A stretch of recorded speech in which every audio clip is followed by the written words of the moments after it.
चलिए आ जाइए next chapter में, टाइम ऑफ सप्लाई में आ जाइए, टाइम ऑफ सप्लाई करा देता हूं, आ जाइए सर। जब भी हमने गुड्स एंड सर्विस, आ जाइए, गुड्स एंड सर्विस जब भी हमने सप्लाई किया सर, सप्लाई या तो इंटरस्टेट सप्लाई होगा या सप्लाई सर इंट्रास्टेट सप्लाई होगा। इंटरस्टेट हो या इंट्रास्टेट हो, इंटरस्टेट पे सर IGST लगेगा, इंट्रास्टेट पे CGST लेवी हो जाएगा। एक बार जीएसटी जो लेवी हो गया तो सर जीएसटी कलेक्ट एंड पे करेगा टैक्सेबल पर्सन। कैसे कलेक्ट करेगा, कैसे पे करेगा, कैलकुलेट करेगा sir, GST is equal to value of supply into rate of tax. एक बार जो आपने कैलकुलेशन कर लिया, अब रेज करोगे tax invoice, credit note, debit note and delivery challan. Sir tax invoice एक बार रेज कर लिया, उसके बाद गवर्नमेंट बोलता है कि सर अब क्या करेगा बेटा तू, अब मेंटेन कर लिया अपना अकाउंट्स एंड रिकॉर्ड्स, जो भी tax invoice, credit note, debit note, delivery challan वगैरह रेज किया है, बेसिकली अपना अकाउंट्स एंड रिकॉर्ड्स मेंटेन कर ले। सर एक बार जो मैंने अकाउंट्स एंड रिकॉर्ड्स मेंटेन कर लिया, गवर्नमेंट बोलता है सप्लाई हो चुका है, भेज दे गुड्स सामने वाले व्यक्ति को, और आप एक ई वे बिल की मदद से सामने वाले व्यक्ति को गुड्स भेज देते हो। सर एक बार जो मैंने अकाउंट्स एंड रिकॉर्ड्स मेंटेन कर लिए, गवर्नमेंट बोलता है नालायक अब किस चीज का इंतजार कर रहा है तू, जीएसटी पे कर दे। जीएसटी पे करना होता है मतलब आपका लायबिलिटी पे करने का आ जाता है, जीएसटी पे करने के लिए गवर्नमेंट बोलता है बेसिकली आपका लायबिलिटी आ जाता है। तो सर लायबिलिटी टू पे जीएसटी किस दिन आता है, आता है on the time of supply, जिस दिन आपका टाइम खराब होता है। चलिए सीखते हैं टाइम ऑफ सप्लाई का चैप्टर। जब हम टाइम ऑफ सप्लाई का चैप्टर पढ़ेंगे तो हम पढ़ेंगे time of supply in case of goods, हम पढ़ेंगे time of supply in case of service, और हम पढ़ेंगे कि सर अगर रेट चेंज हो गया तो टाइम ऑफ सप्लाई कैसे डिटरमाइन करना है। तो सर सेक्शन नंबर 12 क्या बोलता है, time of supply in case of goods. Goods के केस में अगर आप टाइम ऑफ सप्लाई डिटरमाइन करना चाहते हो तो कैसे करोगे। सेक्शन नंबर 12 में 6 सब सेक्शंस हैं, सेक्शन नंबर 12 1 से लेके सेक्शन नंबर 12 6 तक। सेक्शन नंबर 12 1 यही बोलता है कि सर आपका लायबिलिटी आएगा जब आपका टाइम ऑफ सप्लाई आएगा। Liability to pay tax, liability to pay tax कब आएगा, जब आपका टाइम ऑफ सप्लाई आएगा। और सर टाइम ऑफ सप्लाई कैसे निकालते हैं वो हम आगे पढ़ेंगे। सेक्शन नंबर 12 बोलता है कि सर अगर मैं एक सप्लायर हूं, मैंने गुड सप्लाई किया है, अब मुझे जीएसटी देने की जरूरत है गवर्नमेंट को, तो सर मैं कब जीएसटी पे करूंगा, मैंने आपको जब sir earlier of date of issue of invoice, जिस दिन मैंने आपको इनवॉइस दे दी, डेट ऑफ इनवॉइस और last date to issue invoice. चलिए मुझे बताइए last date to issue invoice कब होता है। सर हमने टैक्स इनवॉइस के चैप्टर में पढ़ा था, अगर मूवमेंट है तो रिमूवल पे, मूवमेंट नहीं है तो डिलीवरी और मेकिंग अवेलेबल के टाइम आपको इनवॉइस बनाना पड़ता है। सर अगर कंटिन्यूस सप्लाई ऑफ गुड्स का मामला है तो जब स्टेटमेंट दोगे या जब पेमेंट रिसीव्ड होगा तब सर इनवॉइस देना पड़ेगा। और सर अगर गुड्स अप्रूवल में भेजे हैं तब इनवॉइस कब दोगे, या तो जब अप्रूवल मिल गया या जैसे ही 6 महीने खत्म होते हैं। सर जिस दिन गुड्स भेजे उसके बाद 6 महीने आप देखिएगा, लास्ट डे आपको इनवॉइस रेज करना पड़ेगा, which ever is earlier. Yes sir point clear है। तो sir which ever is the last date to raise invoice, so sir date of invoice और last date to issue invoice और sir date of receipt of payment. अब date of receipt of payment क्या होता है, जिस दिन आपको payment मिला, बुक एंट्री आपने किया और बैंक अकाउंट में क्रेडिट हुआ, which ever is earlier, book entry और credit in the bank account whichever is earlier। लेकिन फिर इसके लिए सप्लायर ऑफ गुड्स गए गवर्नमेंट के पास और गवर्नमेंट ने बोला चल ठीक है, अगर आप एक सप्लायर ऑफ गुड्स हो तो एक नोटिफिकेशन नंबर 66/2017 गवर्नमेंट ने इशू कर दिया और बोला अगर सेंट्रल टैक्स का नोटिफिकेशन था, गवर्नमेंट ने नोटिफाई कर दिया सप्लायर ऑफ गुड्स को और बोला चलो ठीक है सप्लायर ऑफ गुड्स कोई बात नहीं, जीएसटी एडवांस पे देने की जरूरत नहीं है। अब अगर एक एग्जाम में क्वेश्चन आता है on time of supply with respect to goods और फॉरवर्ड चार्ज में, तो बेटा पहले ये लिखना section number 12 two A B दोनों लिखना, उसके बाद ये नोटिफिकेशन भी लिखना कि as per the notification issued by the government supplier of goods not required to pay tax on advance and hence supplier of goods जो जीएसटी देंगे उसका लायबिलिटी आएगा as per section number 12 two A, time of supply आएगा as per section number 12 two A, जो होता है DOI और LDOI, date of invoice और last date to issue invoice. Okay sir, उसके बाद आता है रिवर्स चार्ज मैकेनिज्म में। देखिए रिवर्स चार्ज मैकेनिज्म में जिन गुड्स पे जीएसटी देना पड़ता है रिसिपिएंट को, वो आपके एग्जाम के लिए सीए फाइनल में नहीं पूछते हैं, वो आपके एग्जाम में नहीं आते। लेकिन सर रिवर्स चार्ज में जो गुड्स पे जीएसटी कब देना है, लायबिलिटी कब आएगा, वो हटाया नहीं गया है। तो सर रिवर्स चार्ज अगर गुड्स पे लगता है,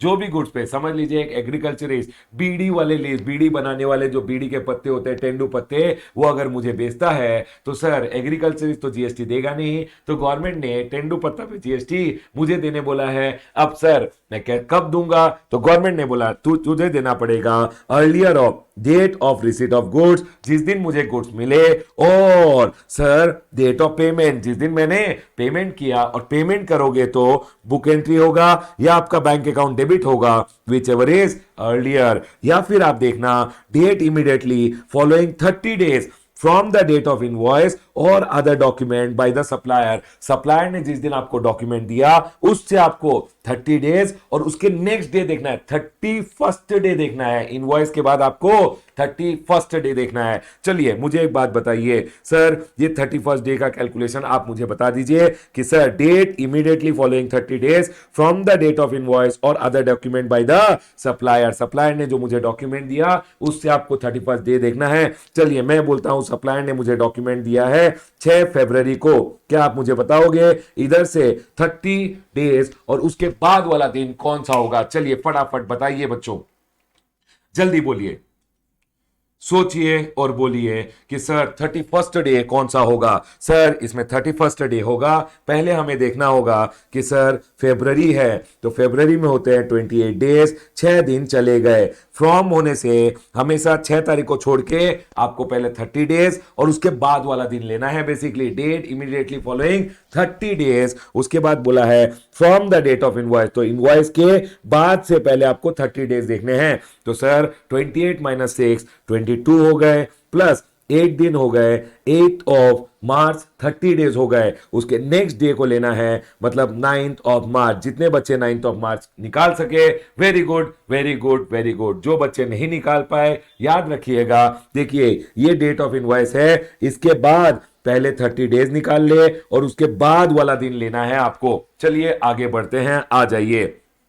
अब यहां क्या बोला है, यहां बोला गया है प्रोवाइजो कि सर रिवर्स चार्ज में अगर किसी ने आपको गुड्स सप्लाई किए हैं और सर समझ लीजिए मुझे जिस दिन गुड्स रिसीव हुए मैंने कोई एंट्री नहीं किया, ये डेट नहीं है मेरे पास, मैंने सर पेमेंट कैश में कर दिया था तो ये भी डेट नहीं आएगा, और सर वो तो एग्रीकल्चर था, उसने क्या इनवॉइस या कोई अदर डॉक्यूमेंट देना था, उसने मुझे कोई डॉक्यूमेंट नहीं दिया। तो गवर्नमेंट बोलता है बेटा सुन, तूने जो एग्रीकल्चर से खरीदा उसका एक बुक एंट्री तो किया होगा, जिस दिन बुक एंट्री किया वही बन जाएगा कि सर तेंदू पत्ता खरीदा टू कैश अकाउंट, तो जिस दिन वो एंट्री किया अपने बुक्स ऑफ अकाउंट में वो बनेगा टाइम ऑफ सप्लाई। ठीक है सर। उसके बाद सेक्शन नंबर 12(4) आता है। सेक्शन नंबर 12(4) से पहले मुझे बता, सेक्शन नंबर 12(1) मैंने आपको पढ़ाया कि सर लायबिलिटी टू पे आता है टाइम ऑफ सप्लाई पे, section number 12(2) date of invoice और last date to issue invoice. Sir उसके बाद date of receipt of payment भी होता है, लेकिन वो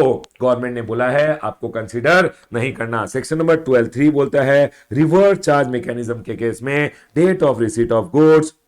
ठीक है सर, जिस दिन आपने पेमेंट किया, पहले रिसीव किया फिर पेमेंट किया, उसने आपको इनवॉइस दिया तो उस इनवॉइस से 31st day from the 31st day देखना है from the date of invoice जो आपको सप्लायर देगा। उसके बाद आता है सेक्शन नंबर 12(4) जो बोलता है वाउचर का केस में मैं अगर समझ लीजिए रिलायंस फुटप्रिंट्स हो, मैं वाउचर इशू कर रहा हूं, जब मैं वाउचर इशू कर रहा हूं मैं जानता हूं रिलायंस फुटप्रिंट जब वाउचर इशू करता है वो जानता है कि सामने वाला पर्सन जूते चप्पल खरीदने वाला है और उसे पता है कि जूते चप्पल के ऊपर रेट ऑफ जीएसटी 18% है, तो बेटा बेटा is the supply identifiable? Yes sir, जब रिलायंस ने वाउचर इशू किया उसे पता था कि सामने वाला व्यक्ति क्या खरीदने वाला है, तो date of issue of voucher बन जाएगा टाइम ऑफ सप्लाई। अगर रिलायंस को पता नहीं था तो जिस दिन आप रिडीम करोगे, समझ लीजिए मैंने आप शॉपर स्टॉप हूं, मैंने एक वाउचर इशू किया और सामने वाले व्यक्ति को पता नहीं है, मुझे पता नहीं है कि वो उस वाउचर को यूज करके क्या खरीदेगा फ्यूचर में, तो उस केस में जब मैं वाउचर इशू कर रहा हूं तब मेरा टाइम ऑफ सप्लाई नहीं आएगा। टाइम ऑफ सप्लाई आएगा जब वो एक्चुअली आदमी आके गुड्स को, मतलब वाउचर को रिडीम करके कुछ गुड्स खरीदेगा, तो सर जो उन गुड्स के ऊपर रेट ऑफ जीएसटी होगा वो मैं पे कर दूंगा। टाइम ऑफ सप्लाई आएगा on the date of redemption. उसके बाद गवर्नमेंट ने बोला चल कोई नालायक है जो सेक्शन नंबर 12(2) में बच गया, तू मत काटना, 12(3) में बच गया या 12(4) में बच गया, तो सेक्शन नंबर 12(5) बोलता है, सुनिए सेक्शन नंबर 12(5) क्या बोलता है? सेक्शन नंबर 12(5) बोलता है कि sir residuary case section number 12(2), 12(3) and 12(4) जब एप्लीकेबल नहीं है, अगर आप रजिस्टर्ड पर्सन हैं, कोई ट्रांजेक्शन ऐसा है जिस पे आपको टैक्स देना है, तो बेटा जिस दिन आपका ड्यू डेट ऑफ रिटर्न है, रिटर्न तो लगाओगे, जिस दिन रिटर्न फाइल करने का ड्यू डेट है टैक्स दे देना, वही आपका बुरा दिन है, टाइम ऑफ सप्लाई उसी दिन आ जाएगा। उसके बाद बोल रहा है सर अगर कोई अनरजिस्टर्ड पर्सन है, समझ लीजिए आप नालायक थे, आपने रजिस्ट्रेशन लिया ही नहीं लेकिन टैक्स देने का लायबिलिटी है, तो गवर्नमेंट बोलता है बेटा तुझे मैं जेल में डालूंगा, तू बोल रहा है माफ कर दो सर टैक्स दे दूंगा, तो सर जिस दिन आप दे दोगे टैक्स वही आपका बुरा दिन है, वही आपका टाइम ऑफ सप्लाई है। जिस दिन आप पेमेंट करोगे अनरजिस्टर्ड पर्सन का केस में वही टाइम ऑफ सप्लाई बनेगा। ये एग्जांपल मैंने यहां भी लिख दिया। सर अगर समझ लीजिए मैंने किसी को सप्लाई किया है और interest penalty and late fee ले रहा हूं, तो जिस दिन मिला वो आपका बुरा वक्त है, date of receipt of IPL बन जाएगा टाइम ऑफ सप्लाई, जिस दिन मिला वो है आपका time of supply. Done sir, point clear है। याद रखिएगा टाइम ऑफ सप्लाई फिक्स करता है कि किस दिन आपका लायबिलिटी आ गया। अब अगर इस महीने में कोई भी डेट में आपका लायबिलिटी आता है, तो इस महीने की जब आप रिटर्न फाइल करते हो तब पे करोगे। Time of supply liability fix करता है, पेमेंट तो आप तब करोगे जब आप रिटर्न फाइल करोगे। ठीक है सर, पॉइंट क्लियर है। उसके बाद सेक्शन नंबर 13 आता है कि सर अगर आप एक सप्लायर ऑफ सर्विस हो तो आपका लायबिलिटी कब आएगा? सेक्शन नंबर 13(1) बोलता है कि सर लायबिलिटी आएगा जिस दिन आपका बुरा वक्त आएगा। Liability shall arise at the time of supply. और टाइम ऑफ सप्लाई कैसे कैलकुलेट करते हैं? टाइम ऑफ सप्लाई कैलकुलेट करते हैं by section number 13(2). Section number 13(2) forward charge mechanism की बात करता है। सर्विस के केस में फॉरवर्ड चार्ज मैकेनिज्म की बात करता है सेक्शन नंबर 13(2).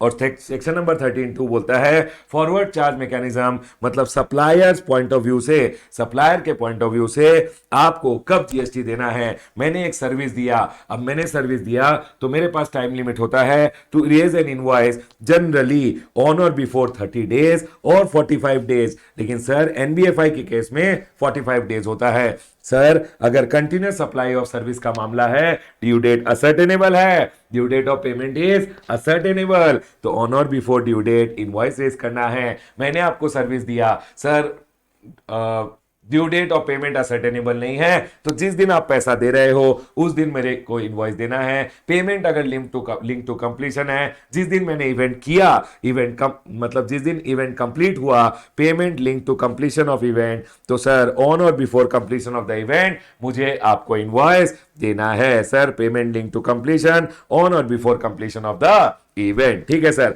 अब सुनिए, जब आपको इनवॉइस रेज करना है, अगर आपने इनवॉइस सही वक्त में रेज कर दिया, जो मैंने आपको अभी बताया कब इनवॉइस रेज करना है, ठीक है,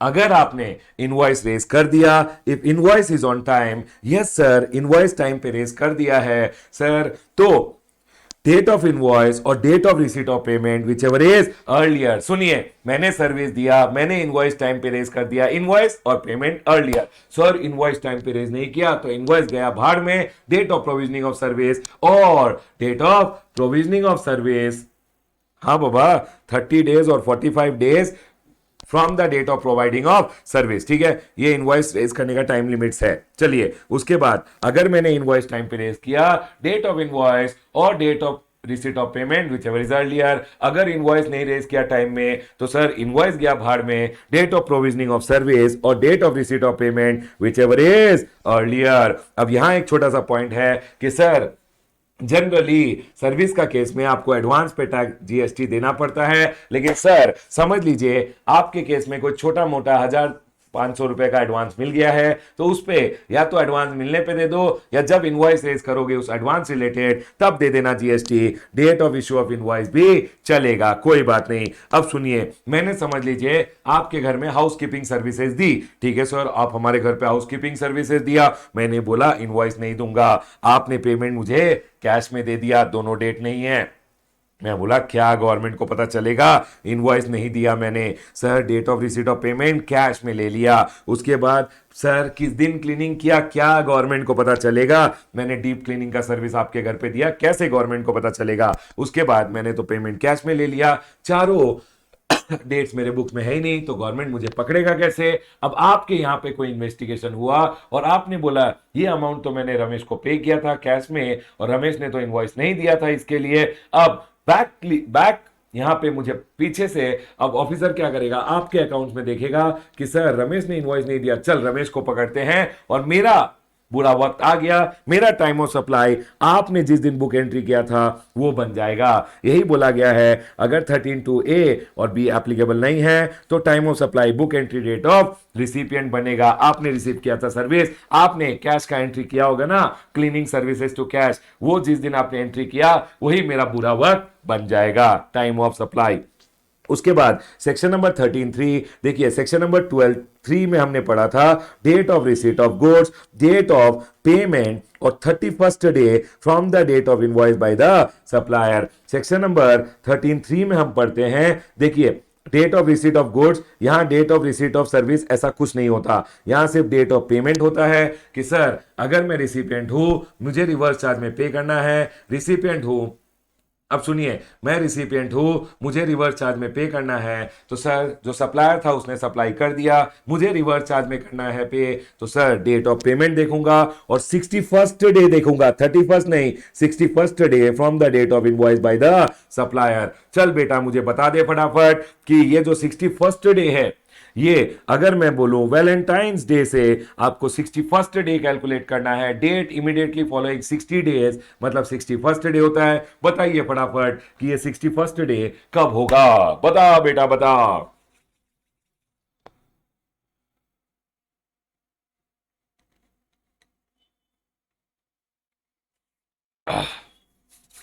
सर चलिए 20 फरवरी में होते हैं 28 डेज, 14th को छोड़ देंगे तो 14 दिन फरवरी के, मार्च के 31 डेज, ठीक है सर, 31 प्लस 14 45 डेज हो गए, प्लस 15th ऑफ अप्रैल आ गया तो एक दिन ऐड कर दो तो 16th of April. I hope सबको समझ में आ गया होगा।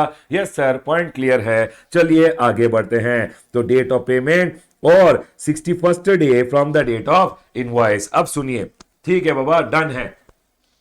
अब अगर आपको कभी भी रिवर्स चार्ज पे करना है तो हमेशा याद रखिएगा, कभी भी आपको रिवर्स चार्ज पे करना है सर्विस में तो डेट ऑफ पेमेंट और 61st day from date of invoice by the supplier. अब सर अगर मुझे रिवर्स चार्ज में पे करना है क्योंकि मैंने इंपोर्टेशन ऑफ सर्विस किया है एसोसिएट एंटरप्राइज से, देखिए बाबा नॉर्मल इंपोर्टेशन ऑफ सर्विस में तो यही लगेगा, नॉर्मली रिवर्स चार्ज में हमेशा ये लगेगा, लेकिन एसोसिएट एंटरप्राइज से अगर आपने कोई सर्विस लिया है और उस पर आपको जीएसटी रिवर्स चार्ज में देना है तो सर डेट ऑफ पेमेंट और 61st day from date of invoice नहीं होगा। यहां पे ध्यान रखिएगा, जिस दिन आपने बुक एंट्री किया सर कि हमने सर्विस रिसीव किया है, बुक एंट्री जो आपने किया कि सर सर्विस रिसीव किया है उसका बुक एंट्री, और या फिर जिस दिन आपने पेमेंट किया विच एवर इज अर्लियर, तो sir book entry of the receipt of service और date of payment which ever is earlier को ले लिया जाएगा basically time of supply in case of importation of service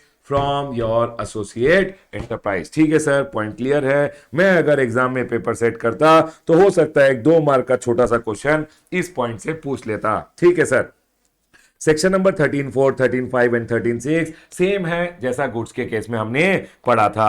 चलिए अब सर ये जो रिवर्स चार्ज में आपने बताया कि सर ये जो रिवर्स चार्ज आपने 13.2, 13.3 और 12.3 में बताया, इसमें ये सप्लायर जो होते हैं जो रिवर्स चार्ज में सप्लाई करते हैं मतलब रिसिपिएंट को ये क्या डॉक्यूमेंट देंगे। देख बेटा, अगर मेरा सप्लायर ने मुझे सप्लाई किया है और सप्लाई रजिस्टर्ड है तो वो टैक्स इनवॉइस देगा। अगर सप्लाई रजिस्टर्ड नहीं है तो कमर्शियल इनवॉइस या कोई भी बिल वगैरह छोटा मोटा बिल दे देगा। उसी से मुझे 31st डे और 61st डे कैलकुलेट करना है। आ जाइए, उसके बाद आता है section number 14, time of supply in case of rate change. Sir अगर कोई रेट चेंज हो रहा है, रेट चेंज के केस में सर सेक्शन नंबर 14 बोलता है रेट चेंज के केस में आपको सर टाइम ऑफ सप्लाई कौन कब होगा और रेट चेंज के केस में किस दिन का रेट लगेगा, बेसिकली वही बोला गया है यहां पे। Sir section number 14A and section number 14B सुनिए। सर समझ लीजिए यहां रेट चेंज हो गया, यहां इस दिन रेट चेंज हुआ है। अब देखिए दो टाइप का सिनारियो होता है। सेक्शन नंबर 14A कवर करता है उस सिनारियो को जिस दिन आपका रेट चेंज हुआ उसके पहले अगर गुड्स एंड सर्विस सप्लाई हो गए थे तो सर वो सेक्शन नंबर 14A से हमें कवर करना है। और सर रेट चेंज यहां हुआ, अगर उसके बाद अगर गुड्स एंड सर्विस सप्लाई हुआ है तो उसको सेक्शन नंबर 14B से कवर किया गया है। ठीक है सर, चलिए आगे बढ़ते हैं। अब सेक्शन नंबर 14A क्या बोलता है कि सर अगर आपने सेक्शन नंबर 14A बोलता है कि सर यहां रेट चेंज हुआ, अगर आपने गुड्स एंड सर्विस यहीं सप्लाई कर दिए। सुनिए, अगर आपने गुड्स एंड सर्विस यहीं सप्लाई कर दिए, बिफोर का मामला है, रेट चेंज के पहले अगर आपने गुड्स एंड सर्विस सप्लाई कर दिए तो जस्ट देखिएगा कि सर आपने इनवॉइस या पेमेंट कौन सा बिफोर है। समझ लीजिए यहां इनवॉइस बिफोर, आपने invoice before the rate change किया है और यहां आपको पेमेंट रिसीव हुआ है। तो हमेशा याद रखिएगा जो बिफोर था, गुड्स एंड सर्विस बिफोर है, उसके साथ बिफोर क्या चिपका हुआ है, इनवॉइस, तो date of invoice time of supply बन जाएगा। हमेशा याद रखिएगा goods and service supplied before the rate change, तो इनवॉइस बिफोर है या पेमेंट बिफोर, इनवॉइस, तो डेट ऑफ इनवॉइस और बिफोर वाला रेट ओल्ड रेट लगा दिया जाएगा। Sir goods and service supplied before है, सर इनवॉइस तो goods and service supplied before है, इनवॉइस तो बाद में है, पेमेंट बिफोर है, तो sir goods and service before है। Sir goods and service before है, उसके साथ चिपका हुआ क्या है, सर उसके साथ चिपका हुआ है बिफोर पेमेंट, मतलब डेट ऑफ पेमेंट बन जाएगा time of supply and old rate मतलब बिफोर वाला रेट ही लग जाएगा। उसके बाद सर गुड्स एंड सर्विस तो बिफोर सप्लाई हो गए, इनवॉइस भी आफ्टर है, पेमेंट भी आफ्टर है, तो इन दोनों में कौन सा अर्लियर होगा। देखिए goods and service supplied before, payment भी आफ्टर है, इनवॉइस भी आफ्टर है, तो इन दोनों में कौन सा अर्लियर होगा वो आपको देखना है और नया रेट लगेगा क्योंकि दोनों राइट साइड में आ गए हैं नए रेट वाले रिजीम में, तो सर नया रेट लगाया जाएगा। उसके बाद आ जाइए सर अगर goods and service supplied after, ये रेट चेंज है यहां, इसके बाद गुड्स एंड सर्विस अगर सप्लाई हुए हैं, goods and service supplied after है तो इनवॉइस आफ्टर, पेमेंट बिफोर, तो सर गुड्स एंड सर्विस के साथ चिपका हुआ क्या है, सर चिपका हुआ है इनवॉइस और पेमेंट इज बिफोर, तो सर आफ्टर का केस कर रहे हैं, इनवॉइस आफ्टर है तो डेट ऑफ इनवॉइस बनेगा और आफ्टर वाला रेट मतलब नया रेट लगेगा। ठीक है सर, अब goods and service supplied after है, पेमेंट आफ्टर है, इनवॉइस बिफोर है, तो सर जो आफ्टर है वही बनेगा टाइम ऑफ सप्लाई और नया रेट लगेगा। Sir goods and service supplied after है लेकिन पेमेंट और इनवॉइस दोनों बिफोर है, तो इन दोनों में जो अर्लियर होगा, इन दोनों में जो अर्लियर होगा वही लिया जाएगा। और सर क्योंकि इन दोनों में अर्लियर लिया जा रहा है, ओल्ड रेट ही लगा दिया जाएगा। आई होप ये पॉइंट क्लियरली समझ में आ गया होगा। चलिए आगे बढ़ते हैं। उसके बाद सुनिए सर, अब एक बात बताइए, समझ लीजिए सर मैंने क्या किया, यहां मैंने गुड्स एंड सर्विस सप्लाई किया, गुड्स एंड सर्विस यहां रेट था 12%, यहां रेट था 18%, ठीक है, यहां रेट चेंज हो गया। अब मैंने गुड्स एंड सर्विस यहां सप्लाई किया है, सुनिए ये रहा सर डेट ऑफ पेमेंट। समझ लीजिए यहां पे आपको बैंक में पेमेंट क्रेडिट हुआ है, ठीक है, आपको पैसे मिले तो ये बैंक में क्रेडिट हुआ। और सर यहां समझ लीजिए ये है डेट ऑफ इनवॉइस। अब मुझे एक बात बताइए, आप तो हमेशा लोअर रेट देना चाहोगे, करेक्ट और नॉट? तो मैं क्या करूंगा, मैं आपको क्या बोलूंगा, अरे चलिए एक काम कीजिए, मुझे एक चेक दे दीजिए। तो आप मुझे क्या करोगे, एक चेक दे दोगे। तो चेक का मैं क्या करूंगा, यहां डेट ऑफ पेमेंट बोलते हुए बुक एंट्री कर लूंगा और बोलूंगा सर ये बैक डेटेड चेक है और ये क्रेडिट अभी हो रहा है यहां पे बैंक अकाउंट में। मैं बाद में बैंक अकाउंट में देके उसको डलवा दूंगा। मतलब अभी आपने चेक दिया है, मैं गवर्नमेंट को बोलूंगा सर चलिए, अब उसने चेक दिया, उसके बाद हमने क्या किया, चेक को डिपॉजिट किया, क्रेडिट हुआ, तो विच एवर इज अर्लियर, तो डेट ऑफ पेमेंट ये हो गया। तो डेट ऑफ पेमेंट पे तो ओल्ड रेट लग रहा था, तो हमने इनवॉइस पे ओल्ड रेट लगा दिया। गवर्नमेंट ने बोला नालायक, याद रखना अगर रेट चेंज का मामला है तो 4 दिन में अगर बैंक अकाउंट में तेरा चेक क्रेडिट हो गया तो बुक एंट्री और credit which ever is earlier लिया जाएगा। लेकिन अगर रेट चेंज से 4 दिन में बैंक अकाउंट में तेरा चेक क्रेडिट नहीं हुआ, इसका मतलब है तू कुछ घपला करेगा। 4 दिन में मेक श्योर कि तेरा जो चेक पहले आया हुआ था ना वो क्रेडिट हो जाए। अगर क्रेडिट हो गया 4 दिन में तो very good, date of payment इसको ही ले लेंगे। लेकिन अगर 4 दिन में क्रेडिट नहीं हुआ, समझ लीजिए 8 दिन ले लिए, तो सर आपको लेना पड़ेगा जिस दिन क्रेडिट हुआ, जिस दिन बैंक अकाउंट में आपका चेक क्रेडिट हुआ, उसी को लिया जाएगा as the date of payment. I hope ये पॉइंट क्लियरली समझ में आ गया होगा। अब सुनिए, रेट चेंज के मामले में आपको एक बात का ध्यान रखना है। रेट चेंज के मामले में भी अगर आप कभी देख रहे हो कि sir date of receipt of payment पे, date of receipt of payment मतलब एडवांस में, गुड्स का केस में अगर आपको एडवांस पे जीएसटी देना पड़ रहा है तो बेटा आपको एडवांस पे जीएसटी देने की जरूरत नहीं है। वो जीएसटी आप डेफर कर दोगे on the date of invoice. याद रखिएगा हमेशा, अगर स्पेशल सर्कमस्टेंसेस में भी, बेसिकली सेक्शन नंबर 14 में भी अगर आपको सप्लायर ऑफ गुड्स हो तो आपको जीएसटी एडवांस पे देने की जरूरत नहीं है। समझ लीजिए कोई पेमेंट डेट पे आपका टाइम ऑफ सप्लाई निकल गया लेकिन इनवॉइस बाद में है, तो कोई बात नहीं, आप एक काम कीजिएगा, पेमेंट डेट पे एडवांस पे जीएसटी मत दीजिएगा। आप कब करोगे पेमेंट? सर आप ले लोगे टाइम ऑफ सप्लाई किसको, जिस दिन इनवॉइस रेज करोगे। आई होप ये पॉइंट क्लियरली समझ में आ गया होगा। चलिए आगे बढ़ते हैं। यहां मैं क्लोज करता हूं मेरा discussion on time of supply. छोटा सा चैप्टर है, एग्जाम पॉइंट ऑफ व्यू से सर क्या क्या पढ़ के जाना है। सेक्शन नंबर 12.3 12.2 12.3 2 पॉइंट पढ़िएगा। सेक्शन नंबर 13.2 सेक्शन नंबर 13.3 पढ़िएगा। उसके अलावा सेक्शन नंबर 14 बहुत अच्छा है, करके जाइएगा। और सर मेरा अगर क्वेश्चन आंसर बुक आपके पास है तो उसमें लास्ट में आप देखोगे 2-3 बड़े बड़े क्वेश्चन जो एग्जाम में आजकल पूछ रहे हैं वो मैंने डाल रखे हैं, उसको जरूर करके जाइएगा। ये चैप्टर अगर क्वेश्चन आंसर करोगे तो एग्जाम में अप्लाई कर पाओगे। क्लोज करता हूं अपना discussion on the chapter of time of supply. Sir कैसा चैप्टर है, सी ग्रेडेड भी बोल सकता है। चल 2 से 4 मार्क पूछ लेते हैं।